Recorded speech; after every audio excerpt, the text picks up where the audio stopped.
Good afternoon, everyone. On behalf of Manila House, this is Bambina Wise, the Director of Programming. Thank you for joining us today. So let's talk about love, since February is the month of love.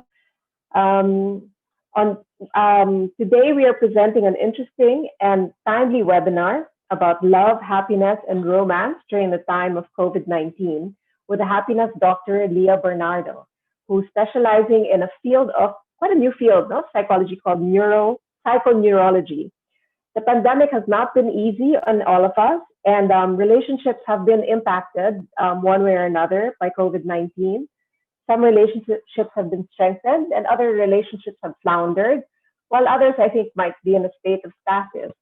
So, here to talk about all of that and what you can do to stay happy and to keep the love going. Not just love of your partner, I believe, but also love for yourself. Because if you are a better, secure person, happy in yourself, and you become a better partner to, better that partner to whoever you're in a relationship with. So I turn over now to Leah Bernardo, who will explain everything. Good afternoon. Leah's all the way broadcasting from Baguio, enjoying the cooler weather there. Hi, Leah. Good afternoon. Thanks for joining Hi, us. Bambina, and I'm happy to be here. And thank you, everyone, for taking the time to be with us today. And I'm pretty sure that you're all here because you may have a specific question in mind or a specific issue that you'd like to address or that you'd like answers to. So let's set it up so that people can share either by unmuting themselves or by going on the chat, or if you don't want other people to know who you are, you can message me directly, or even better, message Bambina directly, because sometimes if I'm presenting, I don't get to see the chat. And if my screen is shared and I open the chat group, everyone else will see it. So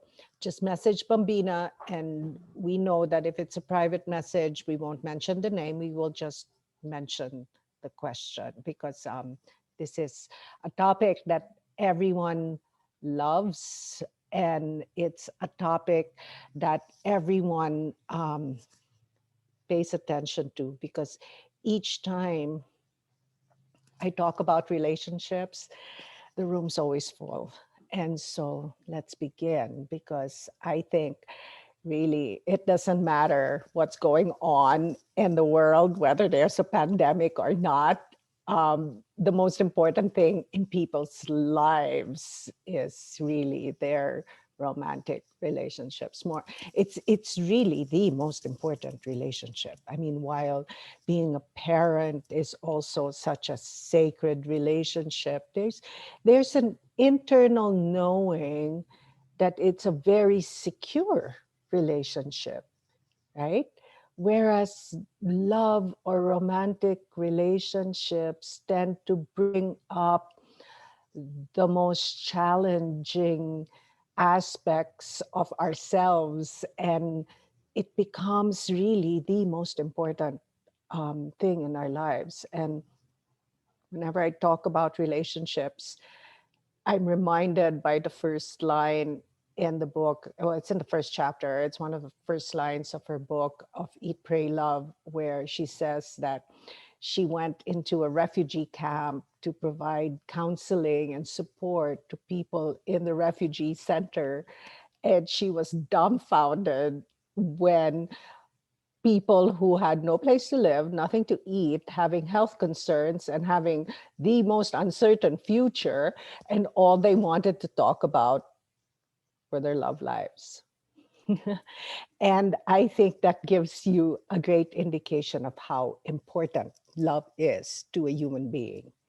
Because if there's one great need of every single human being on the planet, one great emotional need. Okay, let's take away all the physical needs, but there's one great emotional need of every single human being on the planet. It's happiness. regardless of race, regardless of economic stature, regardless of social position, it doesn't matter. Everyone wants to be happy. And if I ask those of you who are parents, what would be your one wish for your child? Your answer will be happiness. And so, happiness is, in fact, the one thing people feel they cannot, no, the one thing people feel that they need to pursue. And this is why I've made it my life's work, because happiness is all about love. And when there is love, there's always happiness. And so, technically, that love, that happiness that we seek from another human being is actually the love and happiness that we ought to be cultivating for ourselves. And what happens when we fall in love is we forget all of that. And it becomes the most important thing in our lives. And I'm not saying it's right or wrong, I'm just saying it's a fact. And every single person, whether they choose to admit it or not, um, will hold their romantic relationship as the most important thing in their life, which is indicative that romantic relationships are, in fact, mirrors. So, and this is how energy works, this is how frequency works. This is how our brain is wired, wherein we attract like. So, like will always attract like. So, if you're wondering why you attracted your romantic partner, or why you still have not attracted a romantic partner, it's because your mirror has not been um, reflected to you yet, and your current romantic partner is in fact your best mirror or your most accurate mirror. And so it's so important that you polish your mirror, because regardless of where you're at in your relationship, whether you're looking for a relationship or you want to enhance your current relationship, the answer is still going to be you.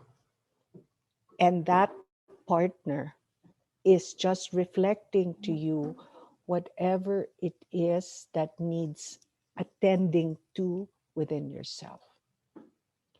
And how do we do this? It's, in fact, self love. But during this pandemic, um, a lot of couples came up to me and they're like, what am I going to do? And these were couples that were already in therapy with me. And as a matter of fact, when they declared lockdown, I was on the phone with my couples going up, because I ran away and I went to Baguio for lockdown. And I was calling up the couples because I knew it was going to get very rocky. And so the answer is really very, very simple. And simple doesn't mean easy, okay? The answer is self-love. But then people were saying, yeah, but how? And what I came to understand and realize, especially during this pandemic, in this time of quarantine, is that people did not know how to love themselves, number one. And number two, people did not know how to nurture themselves. So I'm going to share my screen, but again, at any time that I'm speaking, if there's something that comes into your head, feel free to just go off mute or send us your questions or send us your comments. because I'd really like for this to be more of a dialogue than a lecture. But I've prepared um, a short presentation for you, um, just so that um, it can I can just get this discussion started, but don't be limited to it. Okay, let me just look for it. There it is. Okay.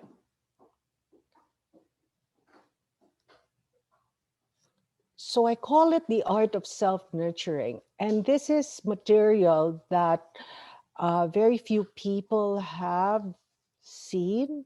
And it's because I only created it during the pandemic because I realized that people did not know how to nurture themselves.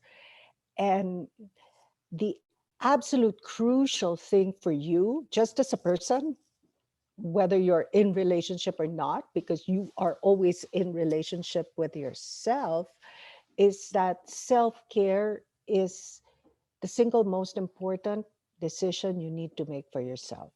And this is not for your relationship or for anybody else. This is for you.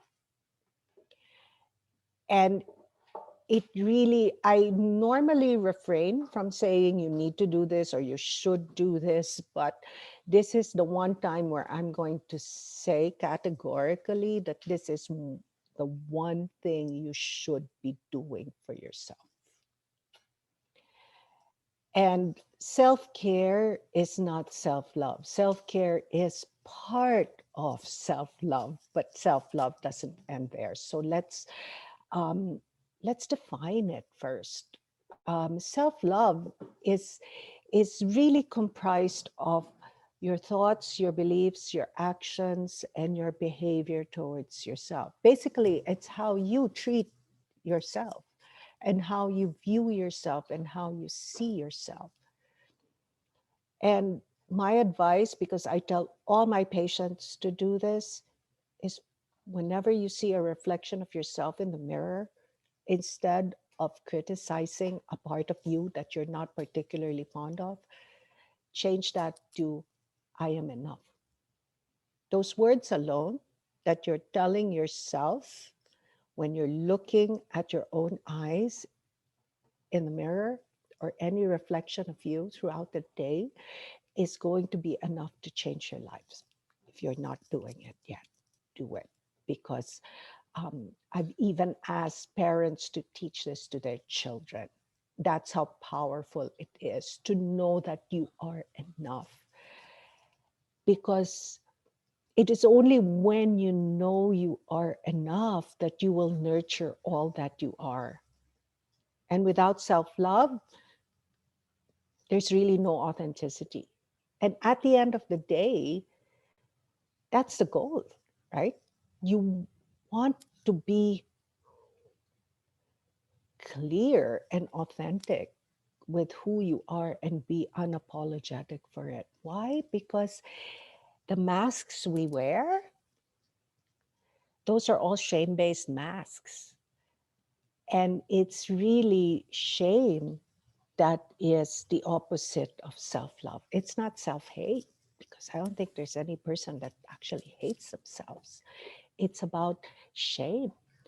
And in relation to romantic relationships, if you haven't dealt with shame on your side of the fence, it's going to be reflected on the other side by your partner.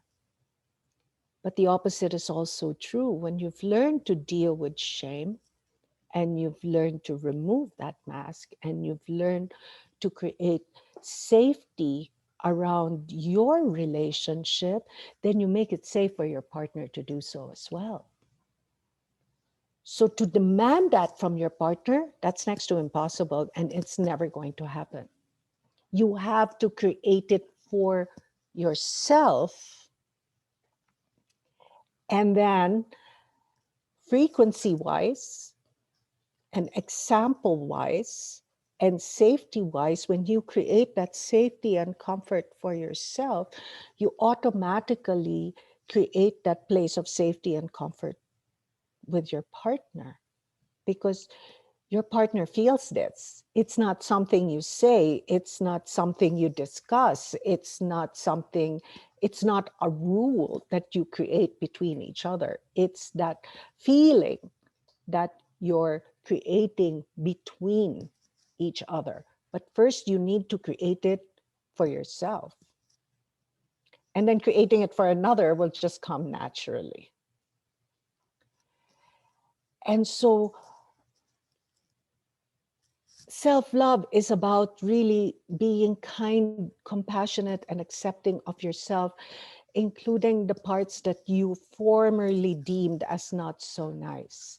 You see, we've been bombarded by this thing that there is a shadow side and a light side to us, and all of us have accepted that as truth. And my advice to you is to change that perspective and stop thinking that there are parts of you that are not so nice.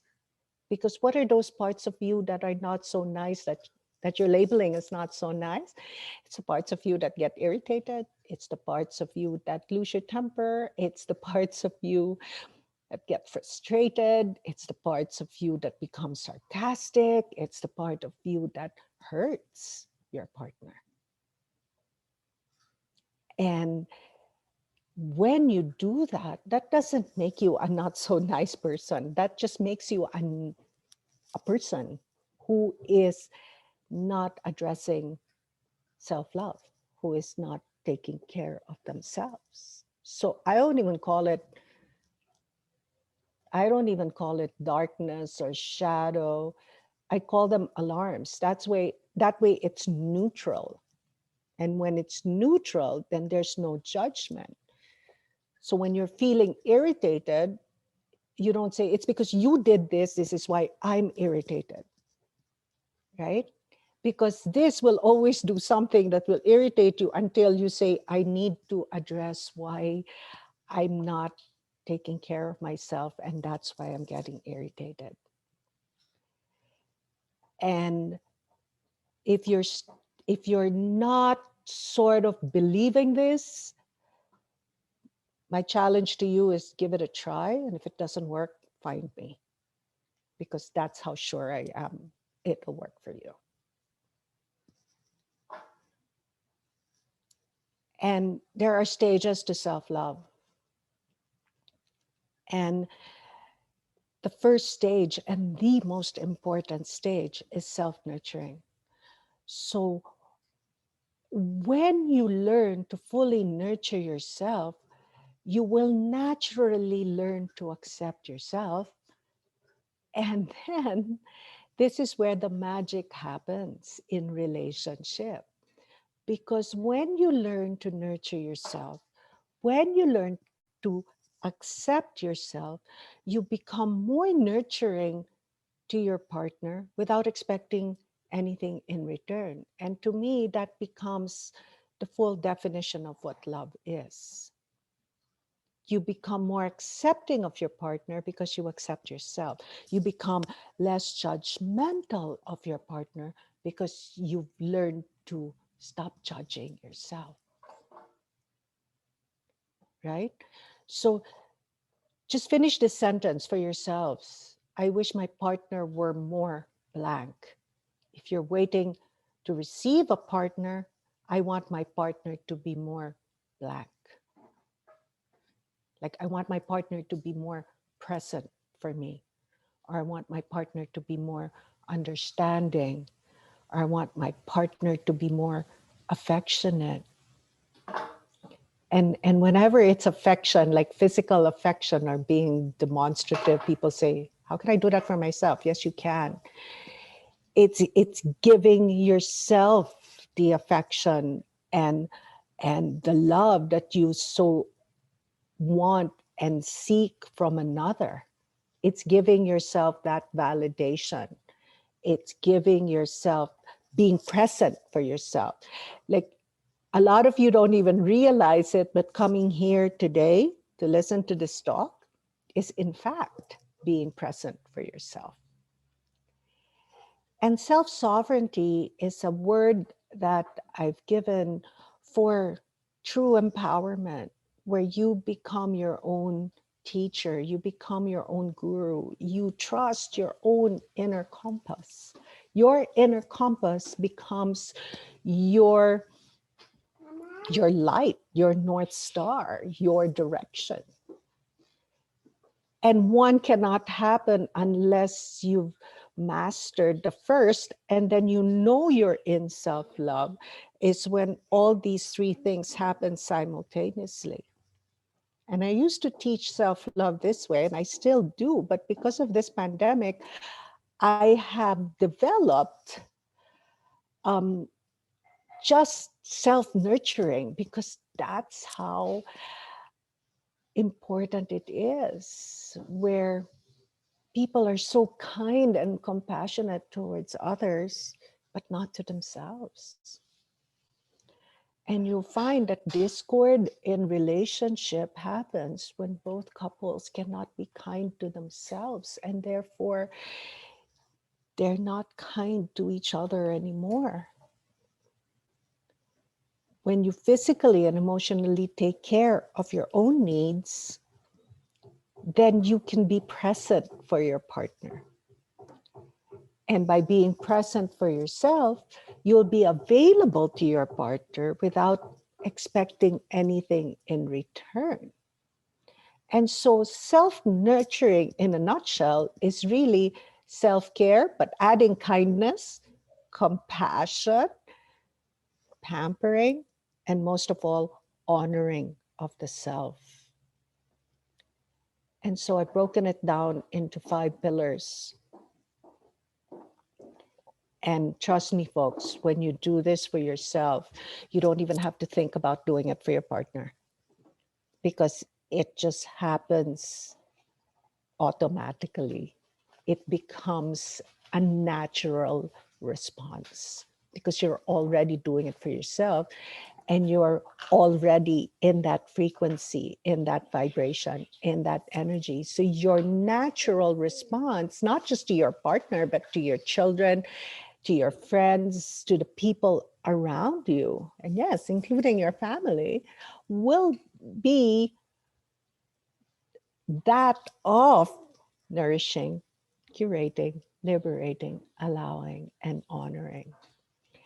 And these are the 5 pillars of self nurturing that I feel we need to really explain to people, because um, some of us do it, some of us are not aware we're doing it, and some are not doing it at all. And this is not to judge. This is simply, if you're already doing this, let's add to it, because it can only make you happier. And there is no right or wrong. So what is nourish? Nourish, of course, is most obvious, is the food that you put into your body. And Bambina, if there are any questions, you can stop me at any time. So when you nourish yourself, food, thoughts, movement, all of this is really the relationship that you have with your body, with your mind, with your spirit. Prayer can also be a form of nourishment to the soul. And your thoughts, never underestimate the power of your thoughts. If you haven't read The Four Agreements by Don Miguel Ruiz yet, I highly recommend that you do, because it's quick reading and it's something that you will go back to over and over again, because it's like a manual for how to live your life. When I say raise your frequency, for those of you who've heard me speak or have been to the retreats or to any of the workshops, you'll know that I always go back to raising your frequency, because everything is frequency. And we define frequency as your relationship with yourself. So, how do you feel about yourself? And our formula for raising your frequency is move, learn, grow, create. And I'll tell you more about that later, because every day, all you need to do is move, do a little bit of learning, be in stillness, and create your own heaven on earth every day. And I promise you, you won't be unhappy because you're free. This is a sure way of raising your frequency. Curate. I think this is my favorite part of self-nurturing, because you need, this is again, need to, folks, you need to curate what goes into your space or not. And this is really the one key to self-nurturing. It's edit what is allowed in your space. Okay, I don't know what note is doing there, but I have to change that. It's obviously a typo. Um, Edit what is allowed in your space, because whatever is in your space will influence your state of being. And what is raising frequency? It's taking charge of your state of being and making sure that your state of being is as high as it can be at any given time. And when you curate, this is where you say, this is allowed and this is not allowed. And this is where unambiguous boundaries come in. You see, this self-nurturing is a whole workshop that we've developed.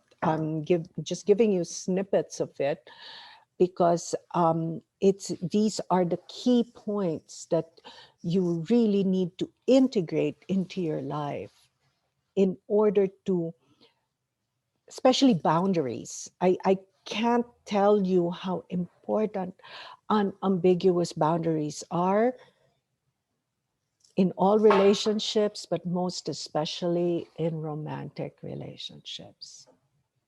And those boundaries need to be clear. I had a couple, and thankfully they're still together. They were about to separate because the husband kept entering the bathroom whenever the wife was using the bathroom. And they had been married for years, and for years it was upsetting her, and she was ready to leave. And believe it or not, all it took was for her to say, stop entering the bathroom when I'm using it. It's that simple, but it was so difficult for her to say it. And the husband's response was, well, since the kids are already off to school, I can just use the other bathroom. And this is a true story. And they're still married, and they're happily married now, because that was the only problem. And yet the marriage was about to dissolve because of that. And so it's so important that you express and declare unambiguous boundaries and respect that without having to explain why those boundaries are there. Generating joy for yourself, not expecting another person to give you joy. It's you generating joy from within for yourself. And then let the others bask in your joy. Learning how to receive. I'm pretty sure a lot of you in this call are major givers, but you find it very hard to receive. And why do I know that? Well, I can feel it. And it's receiving. Even if, okay, for curate, under unambiguous boundaries and receiving, do this every day. Say no at least once a day, and learn to receive something once a day. Okay, even if it's just a favor or just an act of kindness, or even you giving it to yourself, but receive that act of kindness for yourself and watch things start to change. And yes, it's that simple. Liberate yourself from judgment, any form of judgment, especially if your body, okay? The opinion of others, When you are free from the opinion of others, you give yourself the greatest gift of all, because that is pure emotional freedom. Taking things personally. Don Miguel Ruiz expounds on this very well in his book. Expectations from yourself and others, perceptions that do not serve you, and trying to be perfect. Why? When you liberate yourself from this, it's the greatest gift you give to yourself, but it's also going to be the greatest gift you give to your partner. Because when you liberate yourself from all of this and everything I've listed down here that you need to liberate yourself from, is what ends relationships. And so when you liberate yourself from that, you sort of destruct proof your relationship, because it's not going to exist in that partnership, in that mirroring that you have with each other. To expect your partner to do that for you, never going to work. Allow. For me, this has been my personal greatest gift from COVID, my personal gift from this whole COVID experience and being locked down, is to allow. And I'm smiling to myself because I said, this is for control freaks like me, where I have to know what is going to happen and I have to control everything. So surrendering doesn't quite work for me because it makes me lose control. So this is for people who can't accept the word surrender. And in allowing, see, when you allow something, it's still with your permission. So you're still in a very empowered state. You're not giving up, you're not surrendering. Okay, so yes, it's semantics, but it works on the brain. Because when you allow grace to come in. And then you allow the divine to form you, to terraform you into what you desire to be, or into the most authentic version of yourself. And imagine when you allow grace, the magic that can bring into your relationship, where wrong does not exist, where everything serves a purpose, and that everything that happens, we're not here to blame, nor are we here to be victimized. We're here to experience. And when we allow grace to come in, when we allow flow, and even allowing pain, you actually dissolve shame and guilt, which is the two greatest barriers to self-love. Honor. When you see yourself as divine, you honor yourself as divine. And this is where, you know, in other countries, they don't like using the word God. But for me, I do use it a lot. And when I teach self-love, I use it in a way wherein I don't tell you to treat yourself the way you would treat your best friend. I tell you self-love is treating yourself the way you would treat God, because God is in you. And when you see the divine in you and you treat yourself as divine, guess what will happen? You start treating your partner as if they were divine, because you will see the God in them. Okay. And I'm talking about healthy relationships here, of course, because abuse has no place in a relationship. So we're not going into abuse. We're talking about wounded relationships or relationships that have just gotten stale, or relationships that you wish to attract. And so when you start seeing your partner as divine, you will treat your partner as divine. But again, I go back to our formula where there's no way you're going to start treating your partner as divine if you don't treat yourself as divine and as if you were God. So when you do this, you end up seeing yourself in the highest light, in the highest form. And here's a little tip: celebrate everything. Make celebration a part of your relationship. Celebrate every little thing, because that's how you generate joy. That's how you generate happiness.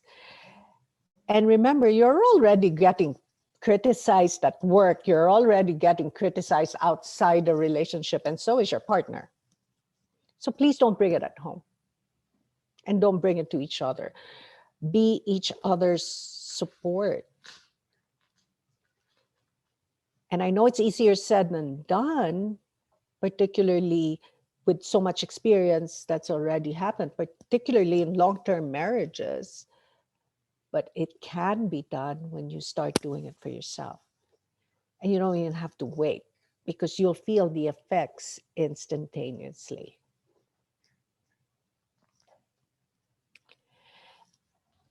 And that was self-nurturing. And self-acceptance, which I've already described, is really about receiving and giving yourself radical, pure self-acceptance, feeling that you're enough, that you're worthy. And stop trying to fix yourselves, please. There's nothing wrong with you. You're not broken. You're just human. You're human. You come with all the quirks, the kinks, the weirdness. And that's what's beautiful about you. And there's no such thing as flawless. There's no such thing as, you see, we've come to accept nice as, to me, nice has already been so discombobulated in its definition. Because what is nice? Oh, I let it go. What is nice? Oh, it's okay. But sometimes things are not okay. And it doesn't mean that because you're stating a boundary that you're not being nice. And people tend to weaponize the word nice. I mean, I can tell you the many times people have said, oh, I thought you'd be nicer. And that's them telling me, you know, you I thought you'd be sweeter and say yes to everything, but that's not what self-love is. And sweetness is a personality trait. It's not exactly love. It's not a definition of love. It's a personality trait. So I just thought I'd share that with you. Stop trying to be nice and stop trying to prove that you're a good person to yourself and to others, because you are a good person and there's nothing wrong with you. Just be you. Do you well. I have a friend who says that over and over to herself in front of the mirror. She says, I am enough. And she goes, just do you well. And that's what she says when she talks to herself. And I've adapted that for myself too. And it might work for you. And self-sovereignty is really being in your authenticity, creating your own heaven on earth, being your own guru. Because folks, all of us want to live from our purpose. Everybody talks a good talk on purpose. But what people are missing out on is that you will not come into your purpose, nor will your purpose be revealed to you without self love, because you're not going to feel that you're good enough for your purpose unless you have the foundation of self love. So when you come from self sovereignty, you start living your life from your purpose, and it becomes your contribution to humanity.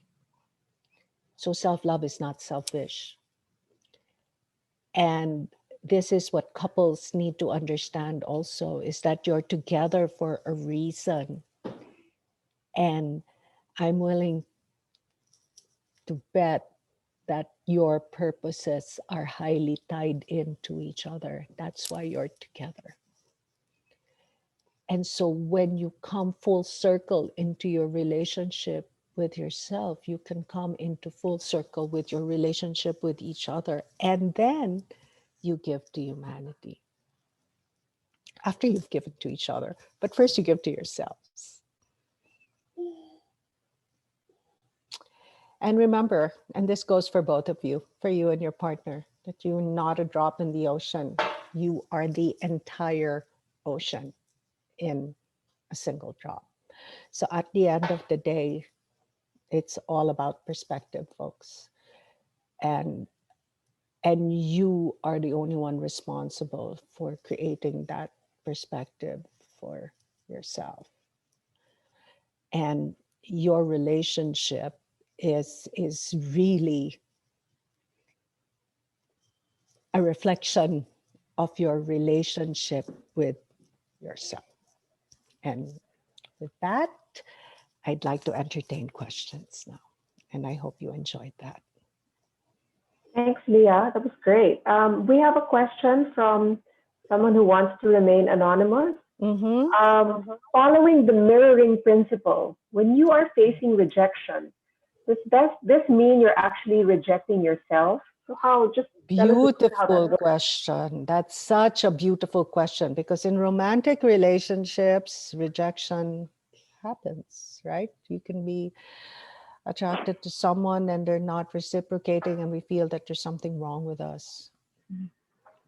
You can look at rejection two ways. Okay. I see rejection as protection. I see rejection as divine redirection. Okay, because when someone is rejecting you, they're rejecting parts of themselves, not you rejecting parts of yourself, especially if you're already working on yourself. Okay, because rejection is a form of projection.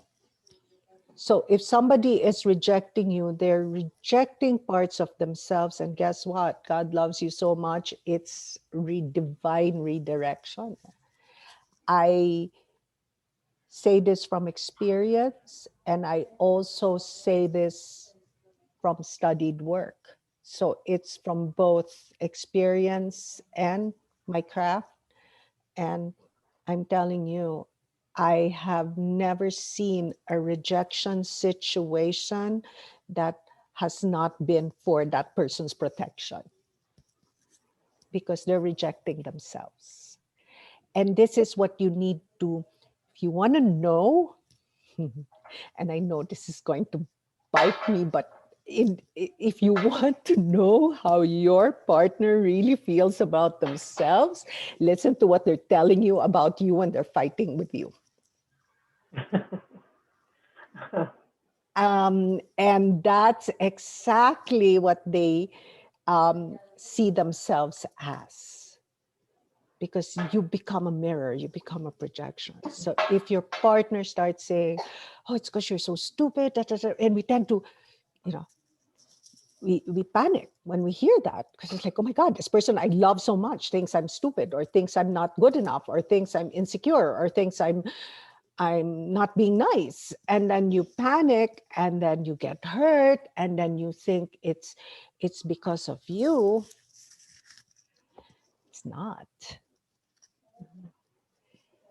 because somebody who's owned that within themselves will never even say that. They'll take you aside and say, you know, I've noticed this is going on with you, and what can I do to support you? That's a loving conversation. But somebody who verbally attacks you and says it's because you're like this, you're like that, you're like whatever, and it happens during a fight, that's just them talking to themselves. And I wish more couples would really learn that. And I say it But bites isn't me that what because they say? yeah, Yeah, what that they but say when you'll forget couples it. fight, you're not fighting about the issue. Their underlying, It's I themselves guess. and Yeah. yourself. When you're fighting your man or you're fighting your partner, it's you projecting what we don't really have, we don't really accept about ourselves. It's both ways.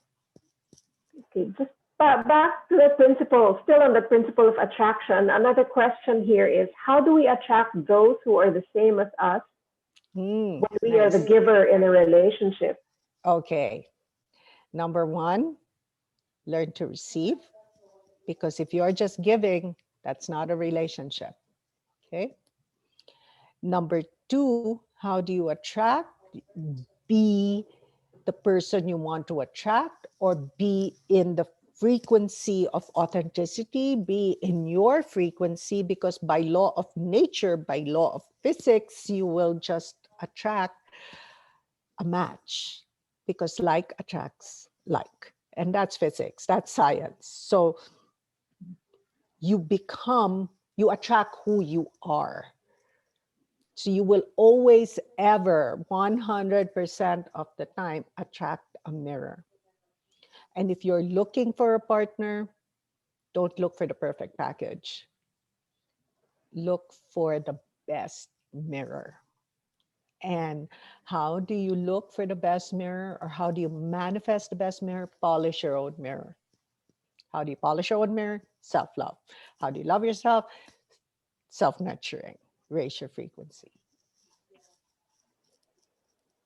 But Leah, how do you find that? How do you attract that other person now? How do you emit that frequency when a lot of things are being done online?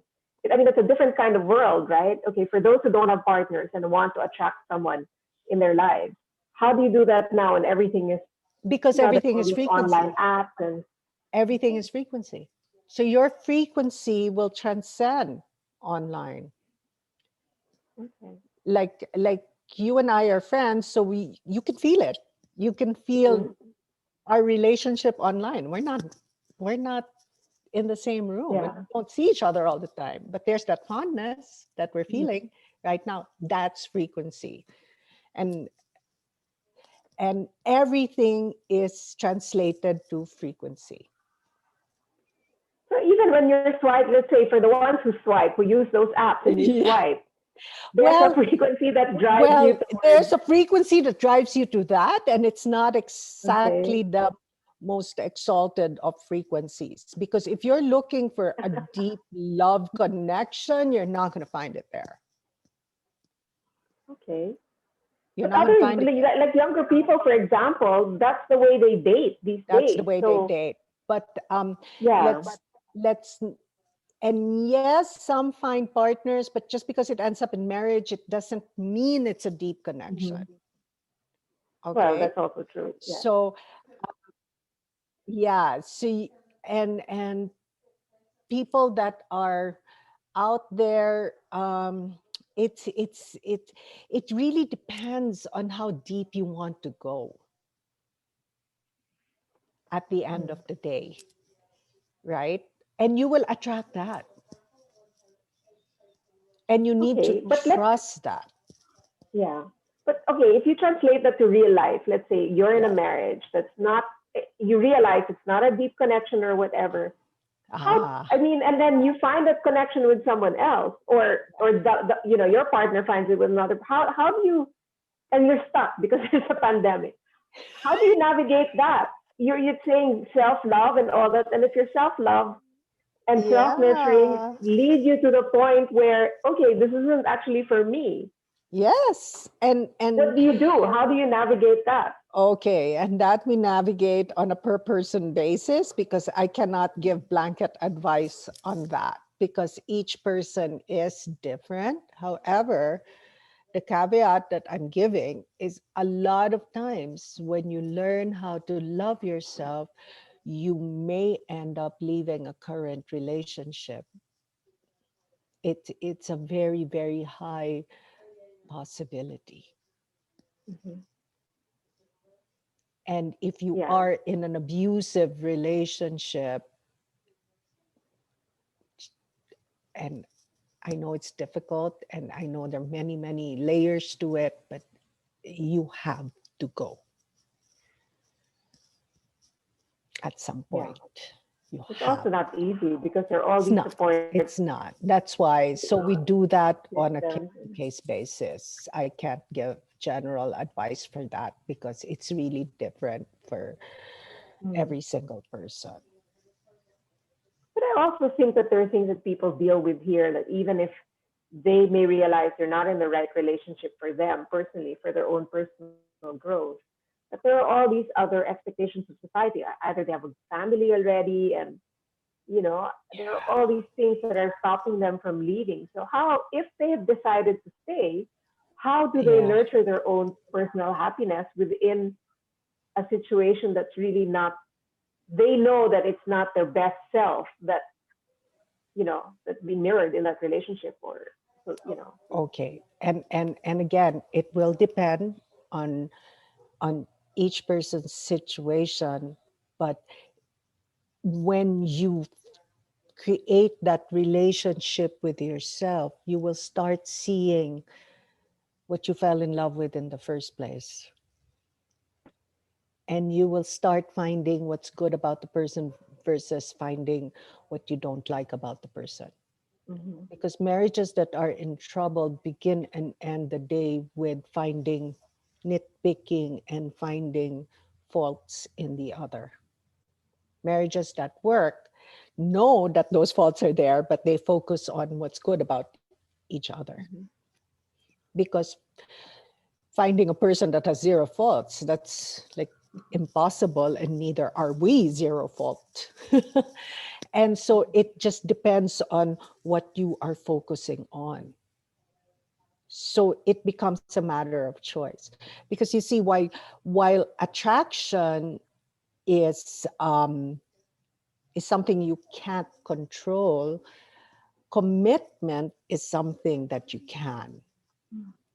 So when you choose to commit to a person that you are attracted to, then it's the same as committing to focusing on what you like about the person versus what you don't like about the person. However, if there is blatant disrespect or blatant dishonoring, that's a different story. And that's why self-love is so and important, because if there is blatant disrespect and blatant dishonoring, you won't say, oh, but I love her, or oh, but I love him. mm-hmm, You're just going to say, no, this isn't for me. I don't care how awesome you are, because you're probably awesome as a package, but you're not really that amazing pala as a mirror. but have you found in the course of you concentrating on this line of therapy and all that, that there's been a change in people, like they're all more willing to stand up for themselves and and and state their boundaries and find the real happiness, Absolutely. because we're Absolutely. bogged down by a lot of societal pressures here and religious beliefs and all that. Yes. And while that is there, it takes a tremendous amount of courage to transcend that and to honor yourself first. And it really, really begins with a relationship with yourself. And I'm reminded by a poem. It's called "The Invitation" by Orion Mountain Dreamer. I'll Mm-hmm. type it on here. And she says, would you cause pain to another, or would you hurt another in order not to betray yourself? And I think that and I'm not quoting it verbatim, but it's to that effect, wherein sometimes we need to, or we are going to hurt another human being so as not to betray ourselves. And that's probably going to be a very difficult decision to make. And that needs to come from a very strong sense of self Mhm. and a strong sense of who you are and who you're not. Mhm. And really we need to get away from that whole thinking that that successful relationships are those that last for 50, 60 years equals a successful Yeah. relationship, Mhm. and that's not true. You could have been in a relationship that was 2 or 3 years only, but it was a good relationship. It just, you just outgrew each other. And and just because you separated, it doesn't mean it's a failure. it and that's where we need to change our perspective, Mhm. that sometimes relationships are not supposed to last a lifetime, and sometimes they do. And you'll find that when they last an entire lifetime and it's a happy, harmonious relationship, it's normally purpose driven and there is a joint purpose with the couple. Otherwise, they stay together for society's sake or for Yeah. religious sake. And I'm not, Am I yeah. no go ahead. Am I crossing a line if I ask you, because you've been in a similar situation, right? You were a single mom and everything.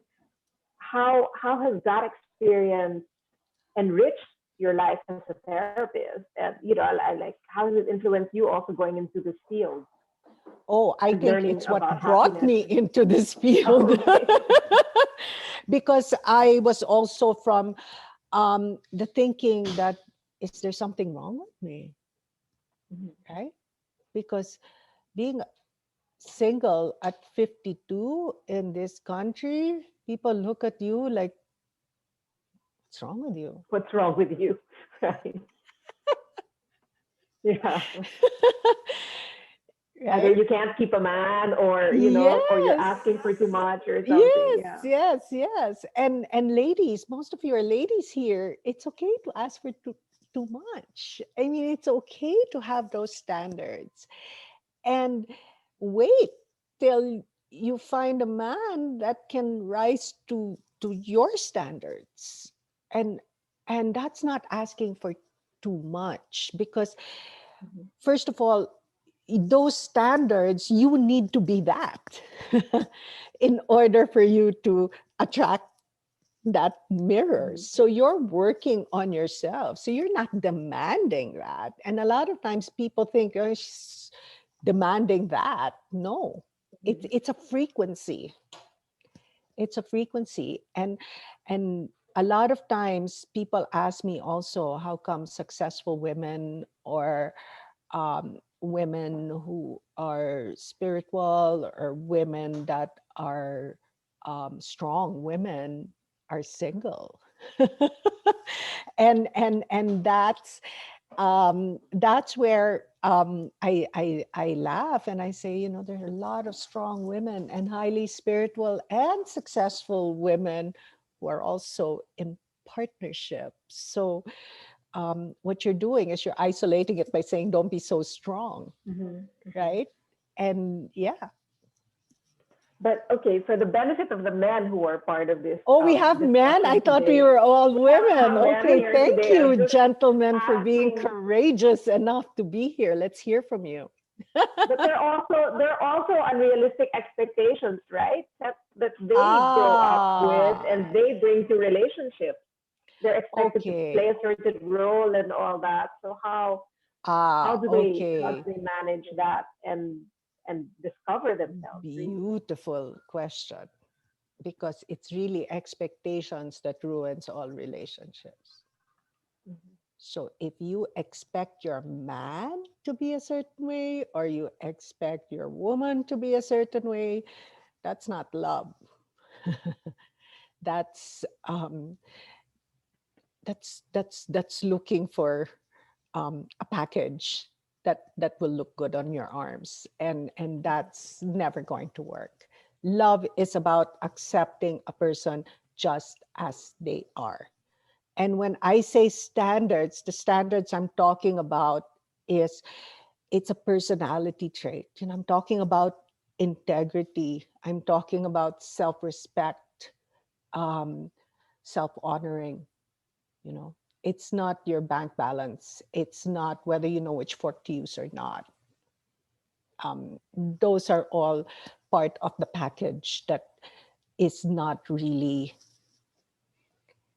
de- it does not determine whether you're going to have a good relationship or not. It's it's icing. It's part of the package. What's going to determine whether you're going to have a good relationship or not is how your values match with each other, how your thinking matches with each other, how your lifestyles match with each other. Mhm. Beautiful question. Thank you. I think, let me just see if there are more questions. Wait, I Yeah. think I got a text question also. Nice. Does this happen? Or I mean, we've been talking about binary heterosexual relationships. In Mm. your experience, does this happen also in same-sex relationships? Of I mean, they're becoming more course. and more common, right? Of course, there is You're no also always a difference. giver, even let's say between two women, which we've There's seen also. always So also, what happens in there? this is where we bring in the divine masculine and the sacred feminine. Okay, it's not about gender.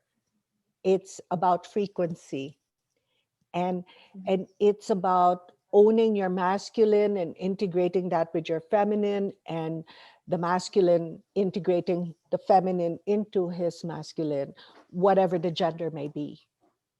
So the dynamics in same-sex relationships are exactly the same as heterosexual relationships. um, it just is more fluid in same-sex relationships because these gender roles are something that we really need to transcend, because there are some parts where the female or the feminine needs to take the lead, and there are some parts where the masculine needs to take the lead. However, when it comes to a romantic relationship, the masculine almost always needs to take, and I'm generalizing, okay, the material lead, and the feminine ideally would be taking the spiritual lead, so that there's a balance and there's harmony in that relationship. And these are discussions that need to happen. A lot of times relationships fail because people don't talk. And they should be talking more, and it needs to be a safe space for people to talk. So when I do relationship therapy, I don't see them. I see them together in the first session. I lay down the rules, and then they come see me separately. And it's only when I decide that they're both ready that they come see me together again. Together. Mm. Because a relationship will not work unless you're taking care of your side of the fence. And that needs to be clear, crystal clear to both parties. You're not responsible to make your partner happy, and neither is Mhm. your partner responsible to make you happy. You're both happy, and you make each other happy by being together. Yeah. Mhm. Great. I mean, I think there's a lot of wisdom that we have to unpack here from this talk today. Leah, are you taking new clients at the moment No, or new I patients? no, I've stopped. Um, but I do have a program called the Self Love Solution Program, where I have certified counselors that will guide you through that. And then after that program, they come see me, so that the self love part is already addressed and practiced. It's a 12 to 16 session program, because we can't really put a number to it, because each person is different. But the counselors are trained by me, and then after they go through the self-love solution program, then I address their needs individually. Then the therapy with me comes so much faster and so much more on point, because it's the same thing I would do anyway. So this way I can see more patients, because the first thing I'm going to ask you to do anyway, regardless of what your issue is to love yourself. That's why I call it the self-love solution. And so that And way you I'm do it, you've able been to doing see it it. online. You've been doing it virtually also now Been doing during it the virtually. pandemic. We have a retreat coming up on February 27, 20, 27, 26, 27, 28. And it's we have an option to join online or to be with us in Anya in Tagaytay. So Oh, nice. there's a limit though, and we're requiring tests to be there. But it would be a nice experience if you haven't already taken that retreat Mhm. with us. It's a self-love retreat, and it's on my Instagram. It's at Lia Bernardo. All the Mhm. information is there. Okay, great. Thank you so much, Leah. That was Oh, very, very thank you. It was illuminating. fun. And I can't see also who's nice to here, know. but thank I you for know we being can't see, but here. yeah, I mean we have a lot of members with us today. Thank you. Just a little plug for the forthcoming webinars. We have a webinar in social media next um, Tuesday on the 16th at 5 p.m. And we're talking about whether we can live with social media without social media Mm. and what steps to take. I mean, if we have to live with it, how do we make it work for us instead of the other way around? And then we have a safari, a virtual safari with a wilderness expert in South Africa. And this will be on February 20, open to the whole family at 3 p.m. And then we have a talk on the vaccines in partnership with CMI on February 23rd. And then those who are joining us this weekend for the gin tasting, the gin pairing and food pairing at Manila House. We're looking forward to seeing you there. So thank you very much for joining us today. This has been recorded as well. It will be up on our website on the Manila House YouTube channel. Sorry, in a day or so it should be up. And thank you again for joining us. It's been great seeing you all, and we hope to see you at the next one. Thanks so much, Leah. And at Lia Bernardo is her IG handle. Thank you. Hope you learned a lot. I certainly did. And, it's never too late to love yourself, as they say, right? Or Exactly. to Thank learn. you It's never so too late to much. learn to love yourself, I should say. Yeah. Thank you. And I put Okay. a point Thanks, there. everyone. And thanks, Yeah. everyone.